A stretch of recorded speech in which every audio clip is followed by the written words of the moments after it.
नमस्कार. आपण पाहता जनसेवा न्यूज. मी मुख्य संपादक गणेश यमजलवाडा. महाराष्ट्रामध्ये अर्थसंकल्प 2024-2025 यामध्ये महिलांसाठी घेतलेले निर्णय अतिशय योग्य आहेत. त्यामध्ये दिनांक 1 मे 2024 नंतर जन्माला आलेल्या व्यक्तीच्या नावाची नोंद शासकीय दस्तावेजऐवजी त्यांचे नाव, आईचे नाव, वडिलांचे नाव या क्रमांकाने करण्याचे बंधनकारक आहे.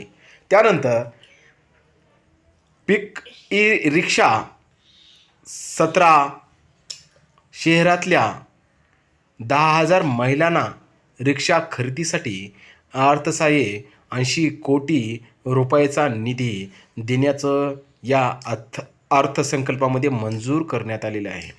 आपण पात्रा जनसेवा न्यूज लाईक करा, सबस्क्राईब करा. जय भीम, वंदे मातरम, जय हिंद, धन्यवाद.